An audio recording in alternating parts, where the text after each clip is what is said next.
Bonsoir à tous, Chag Sameach, Chag Sameach.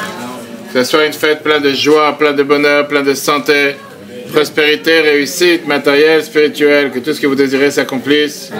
C'est vrai que la fête de Sukkot, c'est la fête la plus joyeuse de l'année.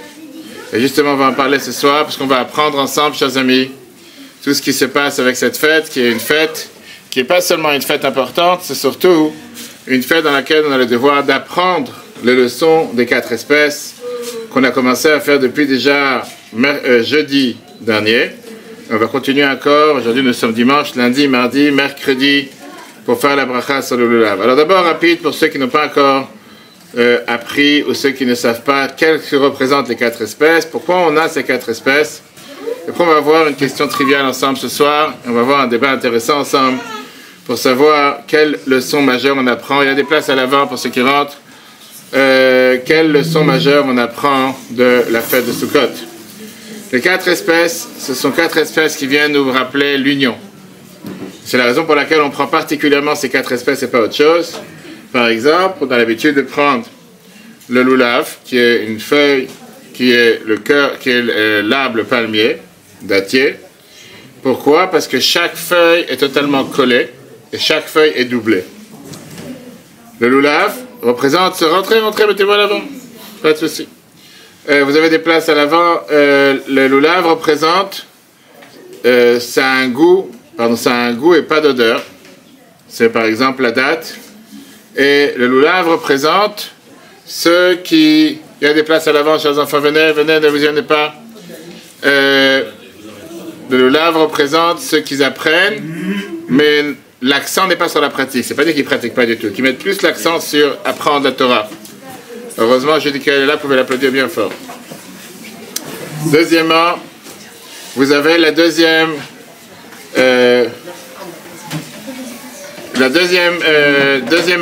espèce, c'est le cédra. C'est pas un citron, ça ressemble à un citron.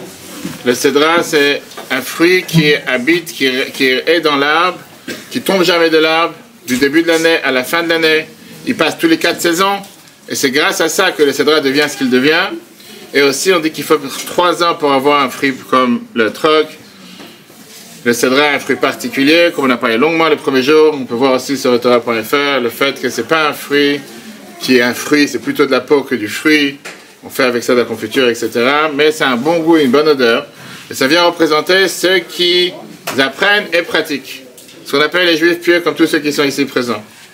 Après, on a aussi la feuille de myrte.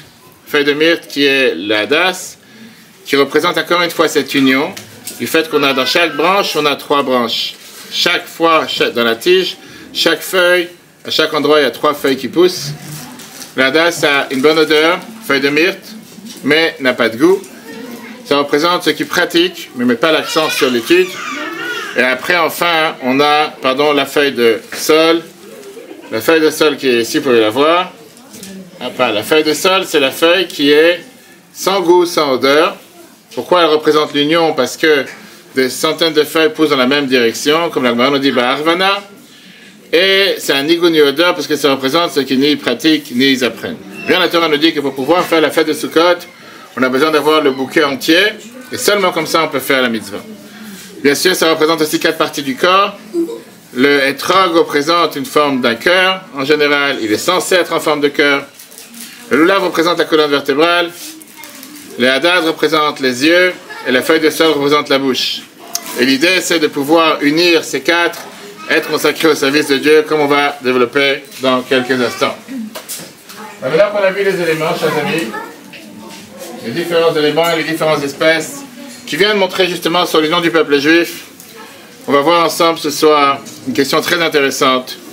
Parce que c'est pas juste qu'on fait ces mouvements, et pourquoi on fait ces différents mouvements pour pouvoir prendre avec soi ces forces spirituelles, cette énergie spirituelle qui existe dans les 4 coins cardinaux, plus le haut et le bas, repousser toutes les mauvaises ondes, repousser toutes les mauvaises énergies. C'est pour ça qu'on a l'habitude de faire ce qu'on appelle Sénanouim. Julien, il y a de la place à l'avant. Il y a des places ici, juste ici. Ok. Mets-toi comme tu veux, il y a de la place. À côté de M. Capin, il y a de la place. Si vous décalez d'un cran, avec plaisir. Ça rejette, repousse les mauvaises ondes et ça fait en sorte de pouvoir prendre et bénéficier de toute cette énergie majeure qui est l'énergie qu'on reçoit pendant cette fête de Sukkot dans laquelle on fait descendre. Et on reçoit justement toutes les forces spirituelles qu'on a pris Rosh Hashanah Kippour. On le fait descendre pendant cette fête de Sukkot. Grâce d'abord à la Soukha qui vient nous entourer avec sa structure, la sainteté de la Soukha. Et après, avec le Lulav, par ça qu'on va faire ces mouvements vers le cœur pour prendre cette énergie à l'intérieur de nous, envers notre cœur, pour pouvoir profiter de faire descendre ça concrètement, si Dieu veut, les 2 prochains jours, qui seront au Simchat Torah, mercredi soir et jeudi soir, quand on va danser avec la Torah, et comme on verra tout à l'heure, particulièrement cette année redoublée de joie, pour remercier Dieu pour tous les miracles qu'on a vus depuis 1 an et qu'on continue à voir chaque jour. Stéphane, vous pouvez venir, il y a des places à l'avant. Ici, tout le monde est fiché S. Vous pouvez rentrer, il n'y a pas de soucis, Zenotico, mettez-vous à l'aise. Chers amis, le débat qu'on va voir ce soir ensemble avant de rentrer dans les détails des différentes coutumes, comme on a parlé longuement, une question très intéressante dans la loi juive. Et je pose la question à tous ceux qui sont ici présents, et particulièrement à M. Dan 1. Parce qu'il y a Dan B et il y a Dan 1. D'accord? 2 personnes se tiennent à la synagogue. Les enfants, si vous voulez faire la concurrence, ça ne va pas marcher. 2 personnes sont à la synagogue, côte à côte, 2 Dan. Les 2, ils ont dans leur main un étrog, le cédra qu'on vient de voir, qui est identique de la même manière. La même forme, la même couleur, la même texture, la même figure. Ils ont même les différentes, on va dire, les différentes bosses qu'il y a sur l'étrog ensemble. Et ils sont identiques, les 2, il n'y a aucune différence. On va dire que c'est une copie-collée. Jumeaux, pas de différence. Il n'y a aucune différence qu'on peut détecter entre les 2. C'est vraiment 2 fruits qui sont exactement les mêmes. Les 2, ils ont été achetés de manière légale. Personne, aucun des 2 a volé un étrog. Les 2, ils ont grandi sur un arbre d'étrog kasher. Ce qui veut dire, c'est pas un arbre de Orla, ou bien de Iranidachat, ou bien d'autres fois qu'on sait qu'il y a des différentes mitzvot dans la terre qu'on ne peut pas profiter des fruits. Les 2, ils ont grandi sur des fruits de cédra authentiques. C'est pas des hybrides ou des bridés ou des, comment on appelle ça, des, comment je l'ai dit, c'était quoi le mot? Croisés, merci.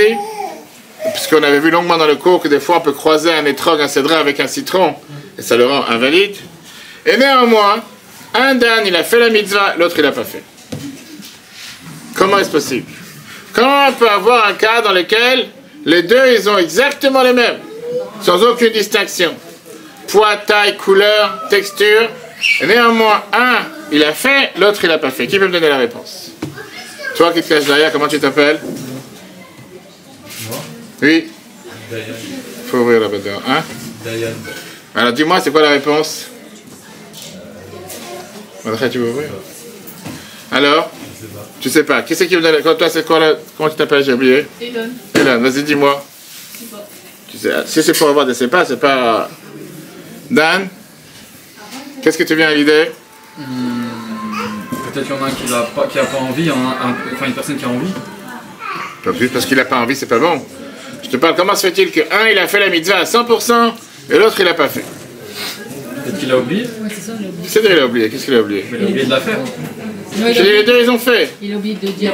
Les 2 ils ont fait la bénédiction, les 2 l'ont tenu dans la main de la même manière, les 2 ils viennent de faire ce que vous avez fait exactement identique. Et là, la halakha te dit que un c'est valable, l'autre c'est pas valable. Il y en a un qui l'a fait avec le cœur, l'autre il l'a pas fait avec le cœur. L'autre il a fait quoi avec les pieds? Non, mais...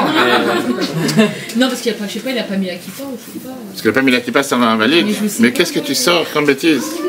Je vous dirai son nom après, pas en public. Comment? Parce que si quelqu'un n'a pas mis la kippa, ça rend invalide. Est-ce que c'est la position? La quoi? La position où il faut se positionner.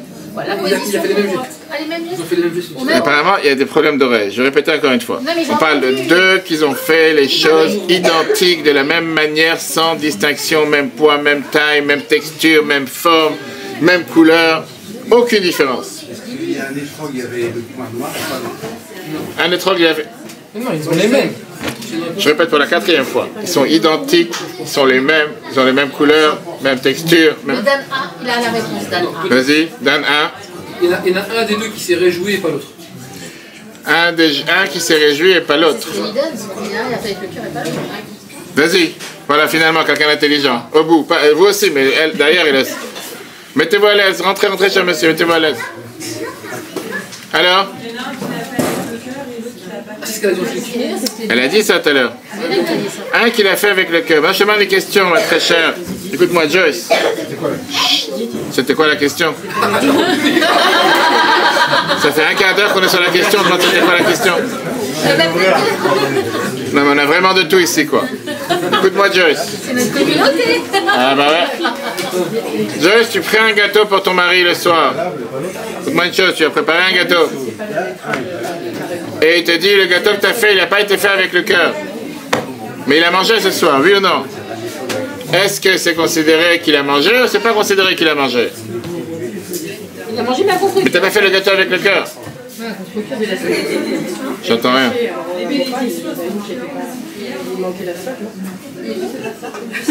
Je pouvais faire comme ça si tu veux. Non, je fais comme ça. Alors, personne d'autre? Julien, qu'est-ce que tu dis? Il y en a un. Monsieur Yang. L'intention. Mais à tel point? C'est quelqu'un qui a fait un sushi sans intention, il n'a pas mangé de sushi? Voyons. C'est-à-dire que, non, vous êtes dur avec la personne. C'est-à-dire, vous disiez que quoi? Que quelqu'un qui n'a pas fait quelque chose avec le cœur, il n'a pas fait avec l'intention, ça compte pour rien. Il a fait. Il a dit qu'il n'a pas fait. Alors? Il y en a un qui respecte les lois de la Torah, qui le fait, et un qui ne fait pas dans sa vie et qui a fait juste ça. Non. C'est la fête la plus joyeuse. La fête la plus joyeuse. Si il l'a pas fait avec toi, en soi c'est pas. Ou alors c'est pareil, il a fait, il y en a un, c'était faire l'odeur et le goût. Si on revient à l'odeur et le goût. Alors? Mais les deux, ils ont fait le geste, ils ont fait l'action. Il y en a un qui l'a fait sans le goût. Qu'est-ce que c'est sans le goût? Sans vouloir le faire. Mais il l'a fait. Mais il l'a fait à contre. Puis en avance. Parce que les gens ils s'endorment. Chers amis, la réponse. Chaque loi dans la Torah, chaque loi dans le judaïsme contient ce qu'on appelle la face dévoilée et la face cachée. La partie qu'on lit, chut, demande aux enfants et aux adultes, les adultes de faire le silence. La face cachée et la face dévoilée.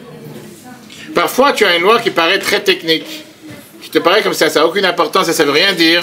Et néanmoins, quand tu rentres dans les détails, tu vois que ça a toute sa profondeur et tout l'enseignement qu'on apprend comme on va voir ce soir. La Mishnah dans la Gemara Souka, chapitre 6, Mishnah 3 te dit la phrase suivante. Un etrog kushi, qui veut dire un etrog noir, n'est pas valable. Un cédra qu'on vient de voir qui est de couleur noire, pas valable. Viens à la Gemara Souka, page 36. Ah.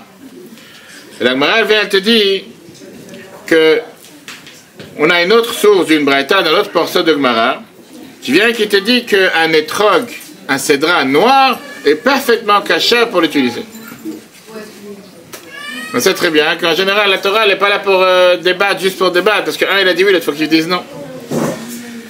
Maintenant, la Gemara, elle te demande la question comment est-ce possible. On a dit dans la Mishnah qu'un etrog noir, un cédra noir n'est pas caché. La Gemara te dit la réponse est la suivante. Quand on t'a dit que l'étrog noir est cachère, on parle d'un étrog qui a grandi dans un pays qui s'appelait à l'époque Kush, qui vient à l'Éthiopie. Que là-bas, les étrogim ont l'habitude d'être noirs. Ça, c'est leur couleur authentique, naturelle. Quand la Mishnah t'a dit qu'un étrog noir n'est pas cachère, elle te parle d'un étrog qui a grandi en Israël. Et un étrog, ou bien dans un autre pays qui n'est pas l'Éthiopie, il a l'apparence d'être un étrog éthiopien, un étrog noir, mais il n'est pas un étrog éthiopien. Et c'est la raison pour laquelle il n'est pas caché. Ça, c'est la règle. Ça, c'est la base. Maintenant, on va rentrer dans les détails. Maintenant, quelle est la logique? Une des deux. Ou un étrog noir est caché, ou il n'est pas caché. C'est censé savoir l'origine, quel avion il a pris. Des fois, on prend les ananas, c'est écrit dessus. Il est venu en avion de Costa Rica, ou il est venu de je sais pas quoi. Qu'est-ce que j'en ai à faire d'où il est venu? Vous n'avez pas d'endroit pour s'asseoir? Il y a des chaises, mettez-vous, asseyez-vous. Vous avez des chaises juste devant? Ça va durer 3-4 heures, vous allez vous fatiguer comme ça debout sur les pieds. Dommage. Comment tu t'appelles toi? Assis-toi, mets-toi à l'aise. C'est dommage que, c'est bizarre que tu as un fruit qui est noir, on te dit que d'un côté il est caché, de l'autre côté il n'est pas caché. Si un fruit noir n'est pas caché, il n'est pas caché nulle part. Il n'y a pas une fois oui, une fois non. Quelle est la logique?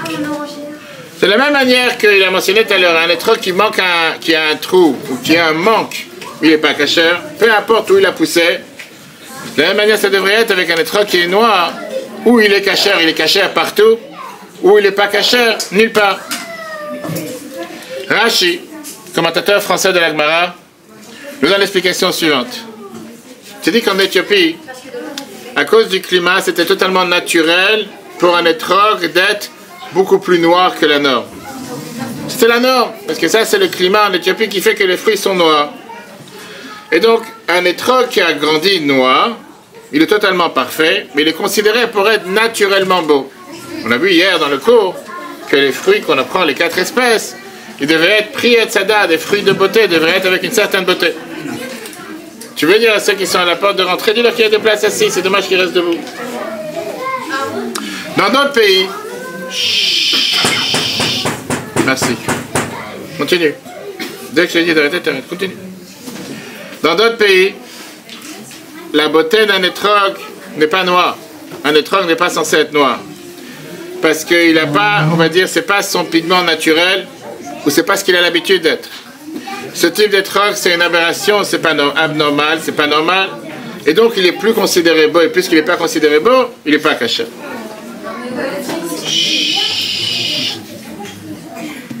Maintenant, si tu as un étrog qui grandit en Éthiopie et qui est noir, à ce moment-là, il n'y a rien d'anormal sur cet étrog. On va dire noir, c'est sa beauté. C'est tout à fait normal. Ça, c'est le pigment naturel que Dieu lui a donné. Il est beau, il fait partie de la mitzvah, et tu peux faire avec lui sa mitzvah de manière parfaite. Parce que la Torah, elle te dit que tu dois avoir un prix et tzada, un fruit de beauté. Mais si tu as cet étrog qui est coloré dans un autre pays, que cette couleur n'est pas naturelle, c'est une aberration de ce qu'on appelle l'étrog ou le cédra naturel. Et donc, s'il n'est pas entier, la Torah te dit que tu ne peux pas faire la mitzvah de Sukkot avec, parce que la mitzvah de Sukkot doit être faite sur un fruit naturel, pas un fruit qui a changé sa couleur au cours de saison, qui est devenu, on va dire, hors norme par rapport à ce qu'il devrait être. Si tu vas dans un magasin pour acheter une bouteille de lait, et le lait il a l'air bleu, tu ne vas pas l'acheter. Tu vas considérer que le lait il est ou déjà périmé, ou il est étrange. Mais si tu grandis dans un village où le lait il est bleu, il existe en Amérique certaines bouteilles de lait qui sont vendues avec du lait bleu qui est avec du goût de vanille, qui est ce qu'on appelle du lait low fat, qui est avec très peu de gras à l'intérieur. On peut les acheter parfois dans les packs de 10 chez Star Wars. Il y a du lait qui est vendu depuis le départ des temps, il sait de quoi je parle. Dans ces cas-là, ça c'est la couleur naturelle du lait, il n'y a pas de problème.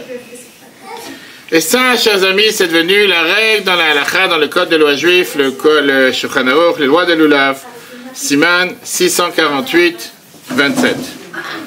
Voilà ce que le Shulchan Aruch te dit, qu'un étrog qui a l'air un peu noir, même un peu de tache noire, il n'est pas valable. Et il te dit, dans quel cas je parle, un étrog qui grandit dans un pays où généralement les cédras ils sont verts, et après ils deviennent jaunes comme on a vu. Mais dans un endroit où ils ont l'habitude de grandir et ils sont depuis le départ noirs, ils sont cachés. Pourquoi? Parce que c'est la manière de grandir, c'est ce qui est tout à fait authentique, c'est tout à fait normal, etc. Il n'y a pas eu de changement. Maintenant, chers amis, une fois qu'on a fini ce qui est la règle, rentrons dans les détails et surtout l'enseignement qu'on apprend pour chacun d'entre nous. Parce que la question que chacun se demande, je pense ici, qu'est-ce que j'en ai à faire? Qu'est-ce que j'en ai à faire s'il est devenu noir de cette manière ou pas? Il y a 2 dames qui sont assis à la synagogue. Les 2 ils tiennent exactement le même étrog noir. Qu'est-ce que j'en ai à faire? Comment est-ce possible que tu me dis que l'un il a fait la mitzvah et l'autre il n'a pas fait? Ça n'a pas de sens.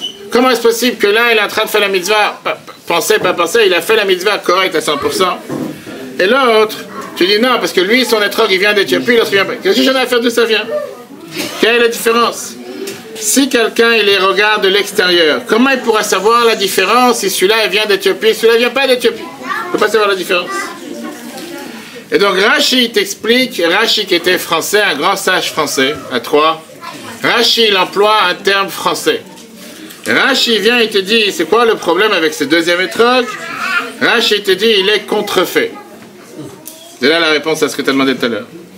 Tu te dis, si cet étrog il a grandi en Éthiopie, c'est un vrai, c'est un authentique, c'est pas un faux.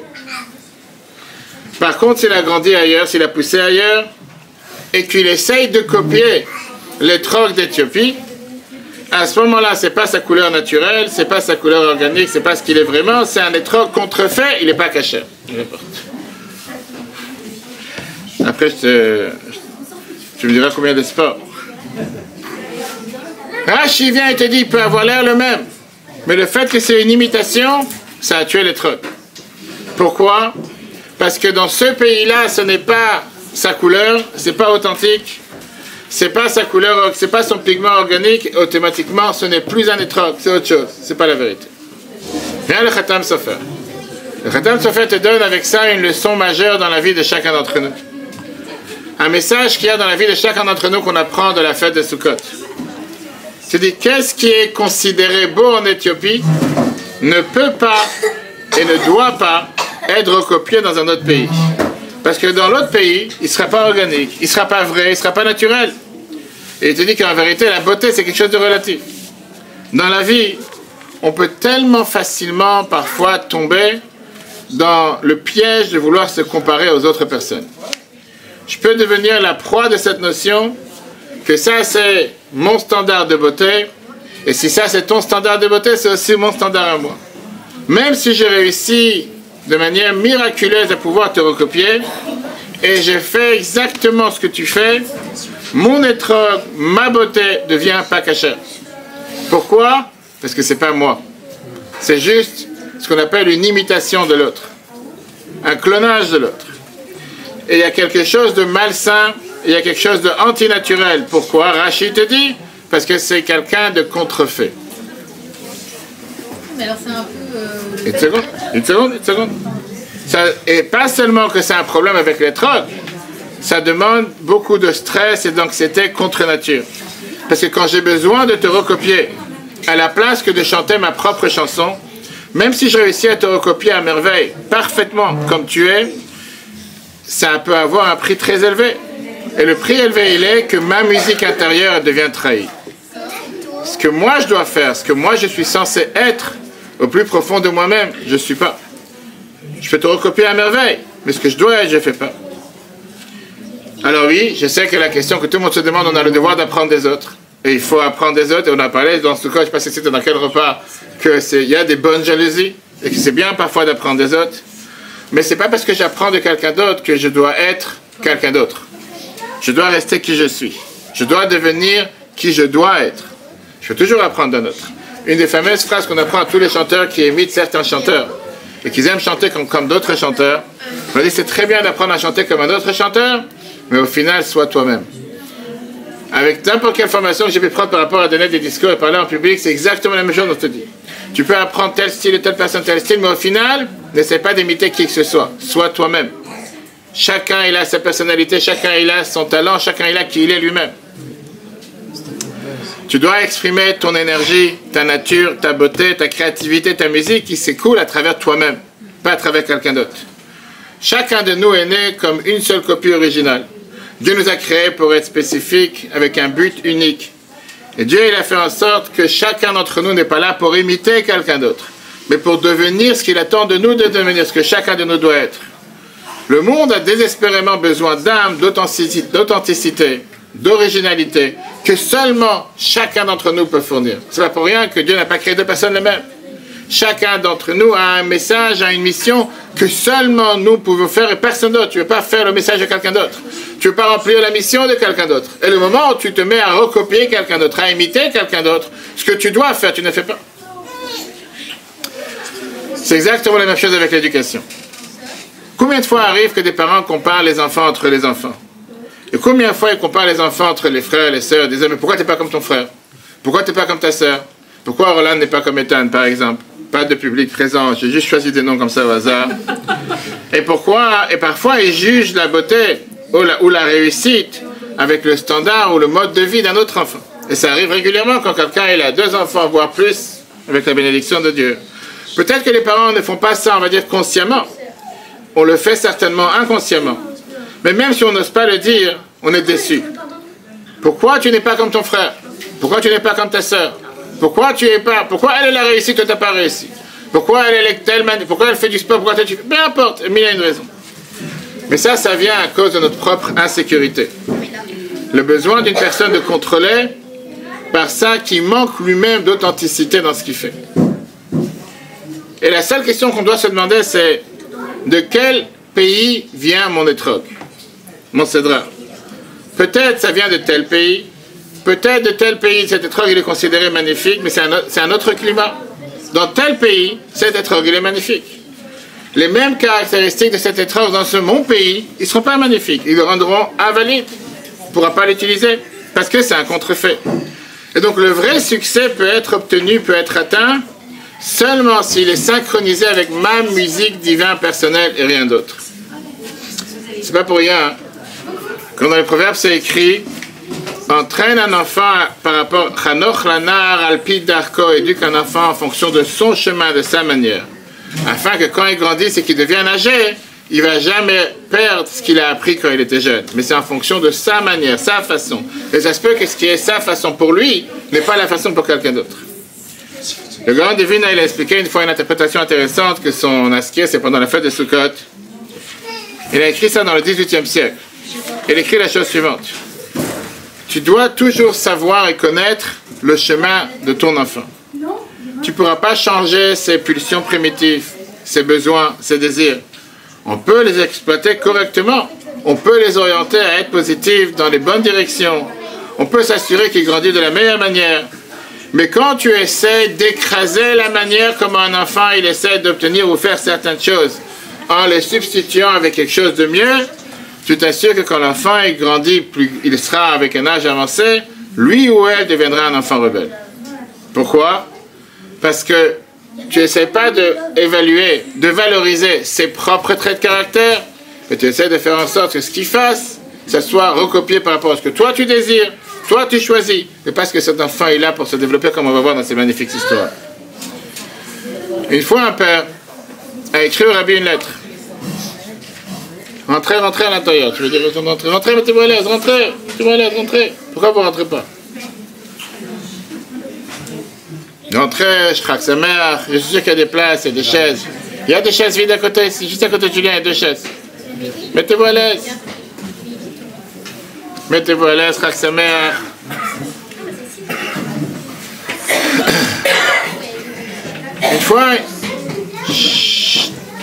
Une fois un père a écrit au rabbi une lettre. Et le père, il se plaignait au rabbi de la mauvaise conduite de son fils, de sa malice, le fait qu'il se bagarre avec les autres enfants, le fait, bref, qu'il est, on va dire, un enfant normal. Mais ça le dérangeait à ce père. Et il écrivait au rabbi pour savoir, mais comment il a décrit les mots? C'était des mots qui étaient durs. Pourquoi il se comporte mal? Pourquoi il n'est pas gentil? Pourquoi il est passif? Pourquoi il est passif? Regardez comment le rabbi a répondu à ce père. Le rabbi dit la phrase suivante. Tape à la porte.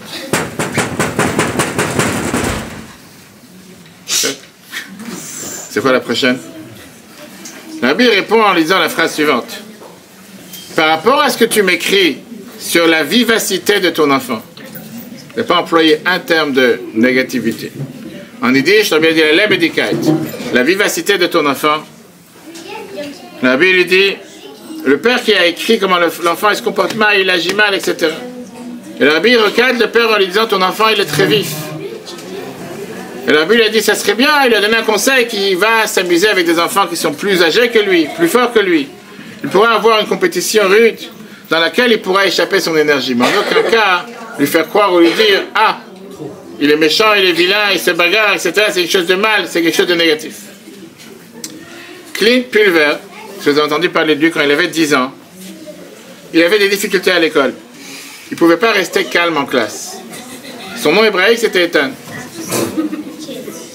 Il essayait de se focaliser en classe, il essayait d'écouter le prof, mais il n'arrêtait pas de faire comme ça. Vous connaissez les enfants pareils? Non, pas grave. Je sais de qui je parle. C'est comme ça en train de faire tout le temps. Le prof, il parle comme ça. Ici, on a aussi parfois, pendant les discours, pendant la prière, ça accompagne facilement. Il avait des difficultés à se focaliser dans le cours, mais il n'arrêtait pas de taper sur la table. Son prof, il a dit plusieurs fois des avertissements. Mais inconsciemment, il recommençait à tapoter. C'était plus fort que lui. Il n'arrivait pas à se contrôler. Il a été envoyé chez le bureau du directeur. Le directeur, il a dit qu'à chaque fois que tu sens le besoin de vouloir tapoter sur la table, assis-toi sur tes mains, comme ça tu vas plus tapoter. Comment s'appelait le directeur? Il dira son nom après. Il a essayé, il tenait 5 secondes. Après 5 secondes, il recommençait à taper. Jusqu'à ce qu'un jour, pendant que notre cher enfant Clint était en train de tapoter sur la table, dans la classe d'un des profs, le prof lui a dit, je te demande qu'une fois que le cours est terminé, tu restes assis à ta place, parce que je vais te parler. Non, lui, il savait que là, il est vraiment avec des grands soucis. C'est certainement que c'est mon dernière chance. Certainement que maintenant, on va m'annoncer la nouvelle, qu'on m'envoie de l'école, on m'envoie éternellement. Tous les avertissements que j'ai eus, ça n'a pas marché. C'est fini. Après la classe, M. Jensen, il lui a dit que tu n'as aucun souci à te faire. À la place de te faire des soucis, il lui a dit, il lui a donné un conseil de la façon comment il allait s'abstenir de tapoter sur la table. Et il lui a dit quelque chose qui allait changer sa vie. Qu'est-ce qu'il lui a dit? Qu'est-ce qu'il lui a dit? Tu tapes jamais en classe? Tape plus fort. Bon. Il a ouvert son casier et il a donné à Clint sa toute première paire de baguettes. Après la classe. Il lui a dit, à mon opinion, tu n'as aucun problème. Tu as été créé pour être un batteur. Et donc, il lui dit, c'est ton cerveau qui te dit que tu dois utiliser tes mains toute la journée. Mais au lieu de tapoter avec tes mains, je te donne des baguettes. Des baguettes, des bâtons, on appelle ça. Clint, il n'a jamais depuis ce jour déposé ses bâtons qu'il a reçus, ses baguettes qu'il a reçues. Il pratiquait non-stop. Il a développé ce talent qui l'a amené à être un des plus grands batteurs de renommée internationale. Grâce à ce prof qu'il a su, dans la lettre du rabbi qu'on a vu tout à l'heure, transformer ce qui a été considéré par le directeur comme quelque chose de mal, quelque chose de mauvais, en quelque chose de positif. Michelangelo, qui était pas loin d'ici, à côté dans le jardin, qui est un des plus grands sculpteurs de l'histoire, une fois il a dit la phrase suivante. Il a dit que chaque tas de pierres a une statue à l'intérieur de lui. Et c'est le travail du sculpteur d'essayer de découvrir quelle est la statue. Et donc, dans cet enfant, le directeur était incapable de voir quel est le talent qui se cache. Et le prof, il a découvert.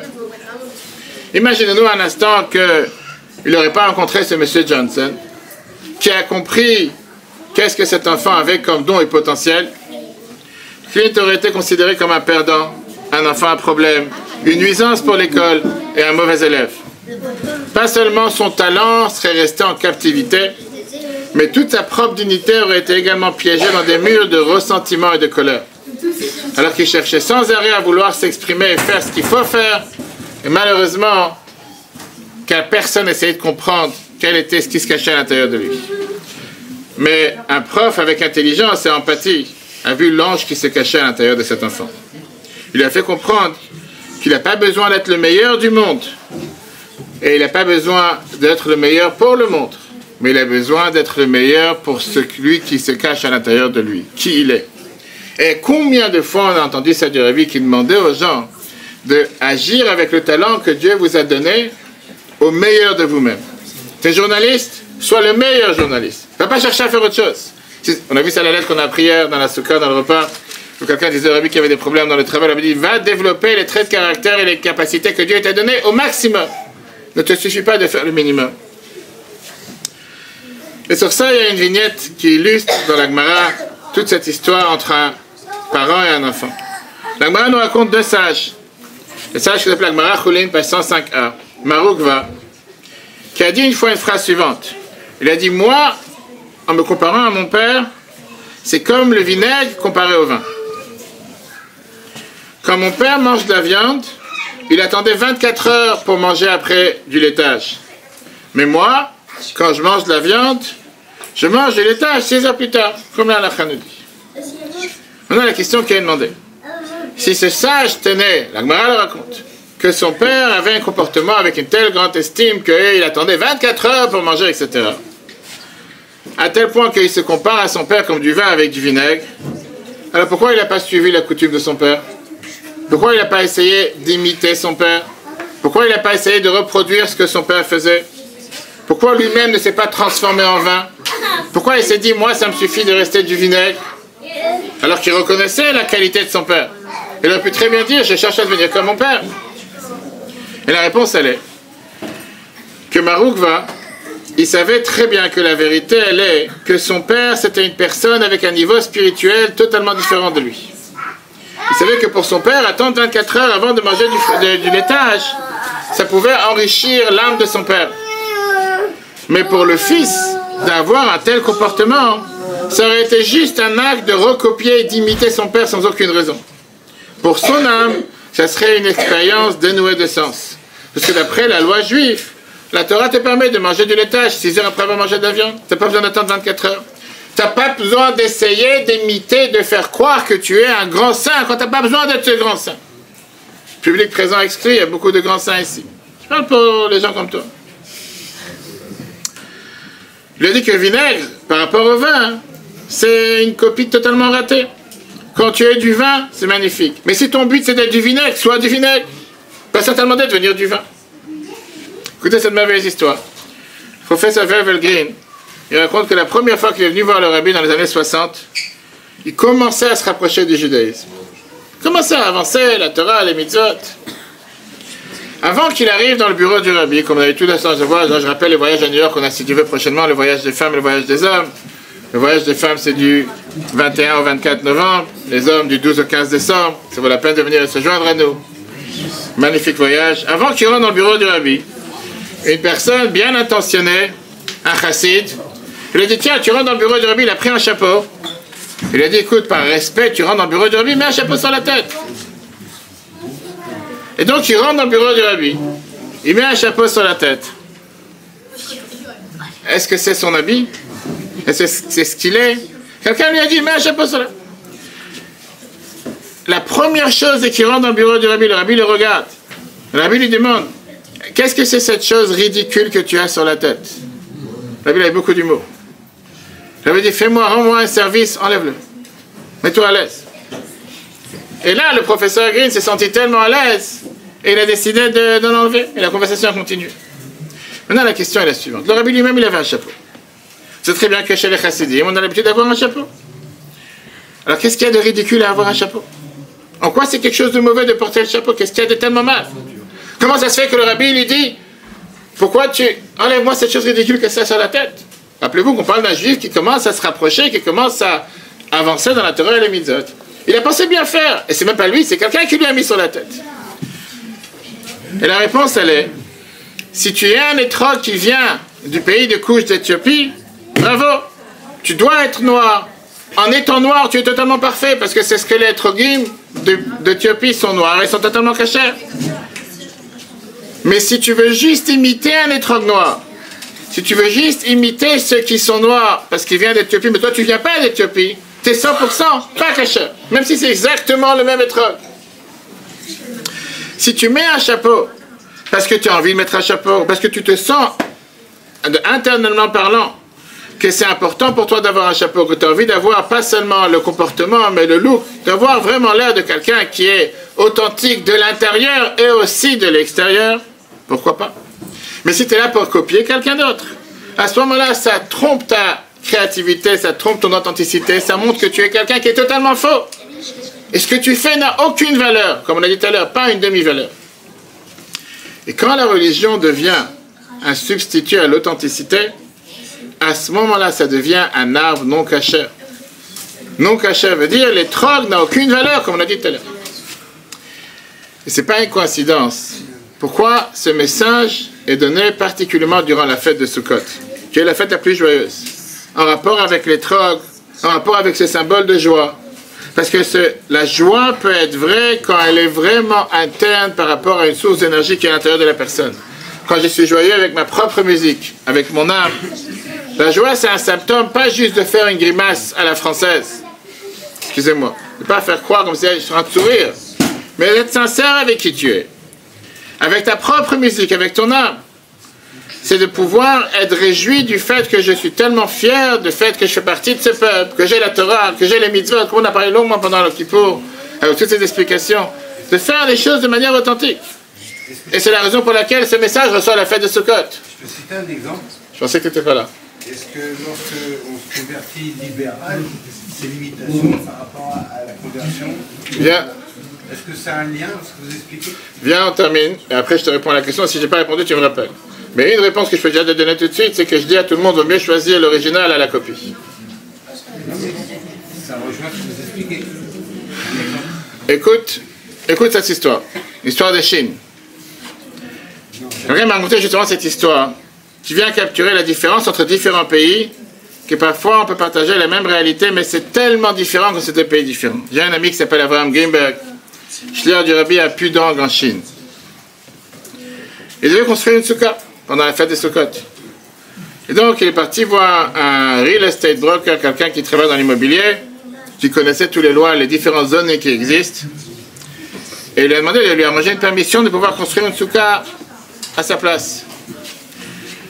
Dès que les premiers jours du Yom Tov se sont terminés, comme on a eu cette semaine, jeudi, vendredi, samedi, en général les jours du Yom Tov dans lesquels on ne peut pas parler au téléphone et quoi que ce soit, dès qu'il pouvait utiliser le téléphone, il reçoit un appel téléphonique. Et cet appel, c'est de ce broker, de celui qui était là en train de travailler dans l'immobilier. Il appelle et il dit « Tout va bien avec Greenberg? Est-ce que tout va bien avec ta famille?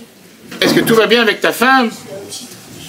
Je peux faire quelque chose pour arranger la paix dans le couple? » Il n'a pas compris de quoi il parle. Il a dit « Oui, bien sûr, tout va bien. Tout va bien.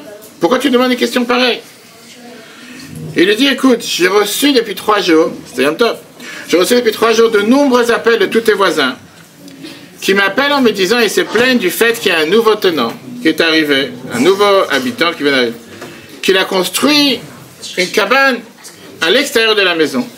Il est assis dans la cabane tout seul, il mange tout seul, même quand il fait pas beau, il est en train de manger dans cette cabane. Apparemment, il s'est disputé avec sa femme. Et c'est pour ça qu'il est assis dans la rue tout seul en train de manger. Je vois jamais sa femme avec lui, ni ses enfants. J'ai reçu des dizaines d'appels en 3 jours. Qui m'ont dit, va savoir, va t'inquiéter pour la personne, peut-être qu'il y a quelque chose qui ne va pas avec lui. Alors qu'est-ce qui s'est réellement passé? Madame Greenberg a eu un enfant à accoucher cette même semaine. Et donc, bien sûr, elle n'était pas dans l'état de pouvoir descendre dans la soukha et pouvoir manger dans la soukha, ni d'avoir des dizaines et des dizaines d'invités, comme on a la chance d'avoir ici à Chabad 77 dans tous les Bate Chabad, d'inviter les invités pendant le soukhat. C'est pour ça que lui, en tant que shliach, il ne pouvait pas non plus avoir des invités ni quoi que ce soit. Donc il est parti manger dans la soukha tout seul. Après la fête, les invités rappellent cet agent immobilier et ils lui disent que la cabane qui a été construite, elle a disparu. Certainement, sa femme l'a recueilli à la maison. Certainement qu'il n'est plus en dispute, et certainement que la paix dans la famille est revenue. Rabbi Greenberg demande à ce broker, rappelez-vous c'était qui cette personne? C'était celui qui lui a arrangé les permis pour pouvoir mettre la soukha. Il lui a dit, je comprends pas, je te comprends pas, il y a quelque chose qui n'est pas clair ici. Pourquoi tu n'as pas expliqué à ces gens qui t'appellent qu'on a maintenant la fête de Sukkot, la fête de la cabane? Et c'est la raison pour laquelle on construit une cabane à l'extérieur, parce qu'on a le devoir pendant Sukkot de manger dans une cabane. Qu'est-ce qu'il y a de tellement compliqué à expliquer? À ça, cet agent immobilier lui dit la phrase suivante, écoutez bien. Il lui dit, tu paraîtras beaucoup plus normal aux yeux de tes voisins s'ils pensent que tu t'es bagarré avec ta femme que si tu as construit une cabane pour des raisons religieuses. Je préfère que les gens pensent que toi et ta femme, vous n'êtes pas bien ensemble, et pour ça tu as fait, pas chambre à part, mais repas à part pendant une semaine dans une cabane, que de leur dire que pour des raisons religieuses, tu as construit une cabane à l'extérieur avec des feuillages dessus. C'est pas normal. Il a lui dit la chose suivante. Si tu te bagarres avec ta femme, tout va bien, on a tous l'habitude de se bagarrer avec ta femme. Tu as le public présent.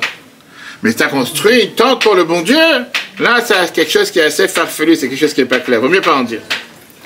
Et c'est vrai que dans certaines places, si tu sors dans une cabane parce que tu es en dispute, ça peut considérer normal. Dans d'autres places, l'expérience de la soukha, c'est quelque chose de normal. Cette loi qu'on vient de voir avec le trog noir, en Éthiopie ou pas en Éthiopie, ça vient aussi capturer quelle est l'histoire collective du peuple juif. Quand les gens ils te disent que Tzahal a réussi à tuer ce terroriste, Yehia Sinwar, il y a quelques jours, par hasard, les gens ils oublient que tout le peuple juif existe aussi par hasard. Il n'y a pas de hasard dans le peuple juif. Oui, c'est vrai que Tzahal ne l'a pas cherché volontairement et qu'il ne savait pas jusqu'à ce qu'on s'est rendu compte qu'il était là-bas. Mais on connaît combien d'histoires dans la Torah avec Purim, avec Esther, que Esther, tout d'un coup, Vashti s'est fait tuer, Esther a été choisie, et que finalement Esther est partie demander à inviter Mordechai. tout ce déroulement de l'histoire de Purim, comme beaucoup d'autres histoires, que les gens peuvent très bien dire c'est du hasard, le hasard des choses a fait que. Alors ça n'a rien à voir avec le hasard. La main de Dieu est cachée dans chaque étape, comme on voit ce qui se passe depuis 11 mois. Notre histoire du peuple juif, quand le peuple juif est tellement vrai et sincère avec lui-même, avec sa Torah, avec Dieu, avec son histoire, avec sa foi, avec son héritage, avec sa nature, on devient une inspiration pour le monde.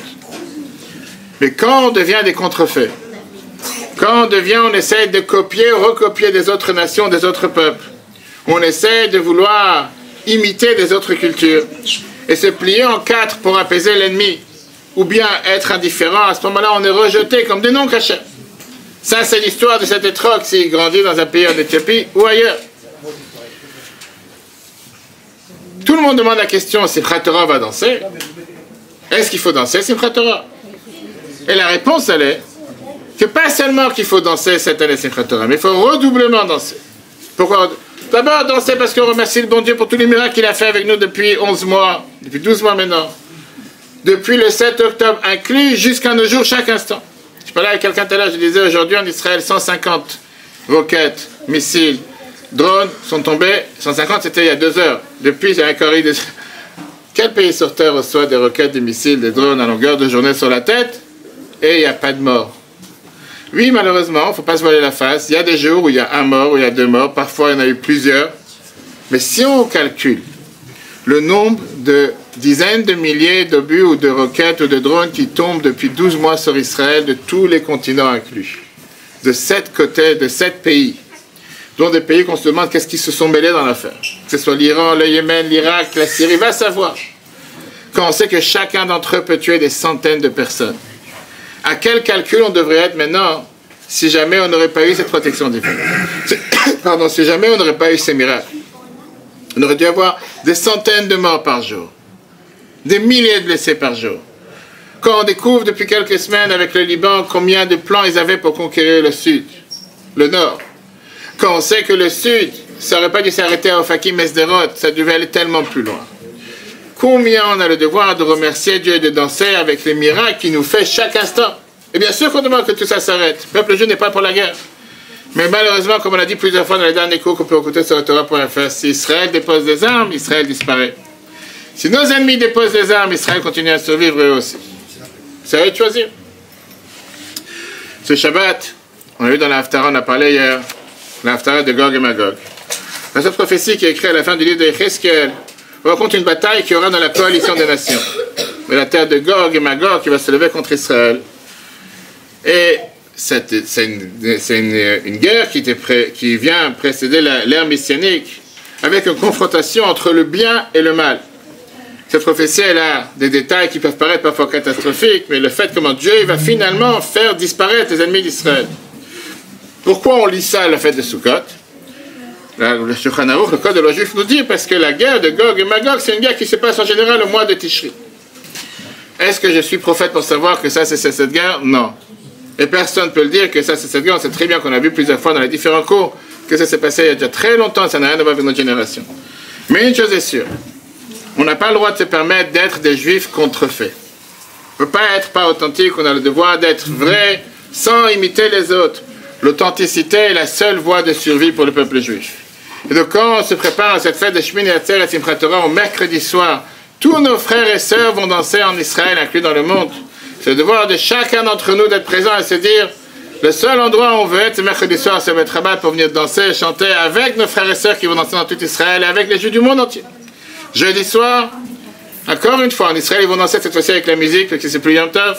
Et nous, on va continuer à danser, parce que c'est Simchat Torah. Vendredi matin, comme on l'a dit plusieurs fois, c'est le moment où tout le monde monte à la Torah du premier, de l'âge 0 à l'âge 120. On a le devoir aussi de danser. Pourquoi danser? Parce que cette année, on a eu la chance d'avoir 21 jours de bénédiction de Vazot Abracha. On a eu la chance d'avoir 3 fois 3 jours de bénédiction. C'est une année qui est forcément bénie. Et de la même manière qu'on a vu les miracles jusqu'à présent, on continuera à les voir, mais en étant authentique avec nos valeurs, en étant fiers de qui nous sommes, en ne faisant pas en sorte qu'Am Israël Chai soit un simple slogan, mais ça soit quelque chose qui est concret dans les faits, par notre comportement authentique. Comme je dis à plusieurs personnes qui me disent, mais le travail d'abord, c'est que 2 jours de fête qui restent pour les prochains 6 mois. Après les prochaines fêtes, bien sûr, il y a Hanouka Purim, la prochaine fête c'est Pessah. Et deuxièmement, combien nous devons remercier Dieu du fait qu'on a la capacité d'avoir ces fêtes et le bonheur d'avoir ces fêtes. Alors avant de passer au deuxième point de la soirée, je n'ai pas oublié ta question. On sait que quand 10 juifs sont réunis ensemble, on peut prier pour le bien-être de tout le peuple juif. On va faire ensemble un Mishabera pour nos soldats. Que Dieu leur envoie la réussite, de réussir dans tous les fronts. Qu'ils puissent abattre et éliminer tous les ennemis qui se présentent, de proche comme de loin. Que les otages reviennent. Que tous les blessés guérissent. Et particulièrement une pensée pour notre cher ami Abraham Ben Clara, qu'il ait une longue vie, bonne santé. Le foi Shlema, qui fait cette guérison avec une parfaite santé, et que tout celui qui désire des bonnes nouvelles, c'est sûr qu'il aura ces bonnes nouvelles, mais comme la Torah nous dit, que tout ce qu'on fait Rosh Hashanah Kippour avec la prière, avec le shofar Rosh Hashanah, avec le jeûne Kippour, ça reste du potentiel. Pour le faire descendre, concrètement, c'est par ça qu'on vient danser Simchat Torah. Quand on danse avec les pieds, Simchat Torah, avec la Torah, pas en apprenant la Torah. Simchat Torah, il n'y a pas de cours sur la Torah. Simchat Torah, on danse avec la Torah fermée parce qu'on devient les pieds de la Torah. Et par ça qu'on danse avec la Torah, parce que justement il n'y a pas de copyright, elle appartient à chacun, pour tout le peuple juif. On est réjoui avec notre constitution. Vous verrez jamais un Français qui danse avec la constitution française. Vous verrez jamais un Américain qui danse avec... Mais le peuple juif prend la Torah, on danse avec, on est fier de cet héritage que Dieu il a donné à chacun d'entre nous. C'est pour ça qu'on a lu dans la paracha de cette semaine. Torah Tzivalanu Moshe Morasha Keilat Yaakov, c'est notre héritage. Et donc on a le devoir de faire tomber, descendre toutes ces bénédictions pour chacun d'entre nous et que Dieu fasse qu'on puisse les voir de manière tangible, concrète, matériellement avec la venue du Mashiach. Eutora.fr, la Torah en live. Ce cours est proposé par Eutora.fr. Pour nous aider à continuer à diffuser les cours de Torah, vous pouvez faire même une petite contribution sur notre site www.eutora.fr dans l'onglet « Faire un don ». Retrouvez-nous aussi sur les réseaux sociaux.